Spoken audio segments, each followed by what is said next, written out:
देखिए, हमारे देश में ना खूब सारे उद्योग खुलना चाहिए, खूब सारी फैक्ट्रियाँ खुलना चाहिए, खूब जॉब्स जनरेट होना चाहिए और बांग्लादेशी और रोहिंग्यास के कागज़ तो चेक होने चाहिए।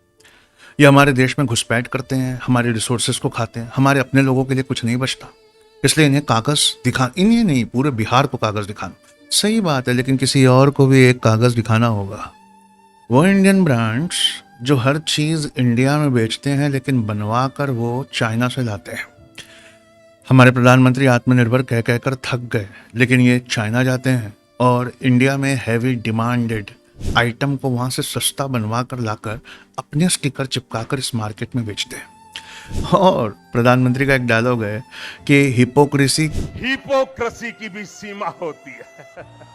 वहां से बनवा कर लाकर यहाँ बेचने के बाद शार्क टैंक में इन्वेस्टर बनकर ये बड़े बड़े देशभक्ति के डायलॉग बोलते हैं। साहब, यहाँ कोई फैक्ट्री या प्लांट नहीं डालते, यहाँ वो एम्प्लॉयमेंट जनरेट नहीं करते, वो वापस चाइना जाते हैं। इसलिए कई बार शार्क टैंक पर ये सीधा सवाल पूछते हैं सामने वाले का कि आपके चाइना में कितने वेंडर है।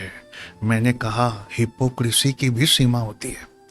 आप मेहनत कर कर कमा कर इनका प्रोडक्ट खरीदिए, ये उसको ले जाकर केमन आइलैंड में या स्विस बैंक में रख देते हैं। तीसरा, गुड़गांव या ऐसी जगहों पर हज़ारों करोड़ की ये प्रॉपर्टियां खरीदते हैं ताकि कोई और खरीद ही ना पाए, चीज़ें इतनी महंगी हो जाए। या फिर ये अपने बेटे की एजुकेशन में लगाते हैं, उसे पढ़ने हार्वर्ड या लंदन स्कूल ऑफ इकोनॉमिक्स भेजते हैं। वहाँ पढ़ तो लेते हैं, लेकिन वहाँ रोहिंग्यास जैसा इनके साथ सलूक होता है, तो इन्हें एजुकेशन पे किए गए खर्चे की रसीद यानी डिग्री पकड़ाकर वापस भेज दिया जाता है।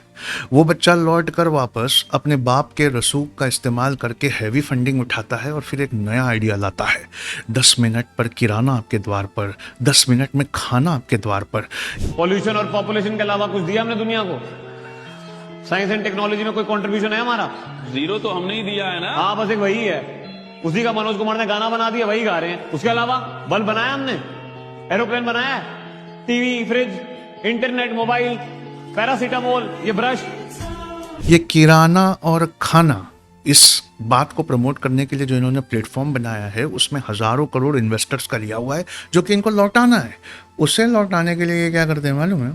हमारे जितने भी छोटे व्यवसाय, छोटे उद्योग और धंधे हैं ना, उनके गर्दन पे चाकू रख के उनसे हैवी रिश्वत मांगते हैं, जिसे हम भारी भरकम डिस्काउंट कहते हैं।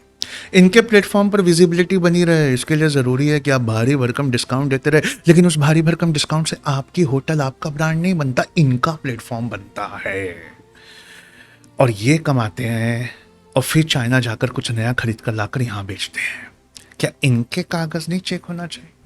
आपको पता है, एक बहुत बड़ी रेड पड़ी चेन्नई में,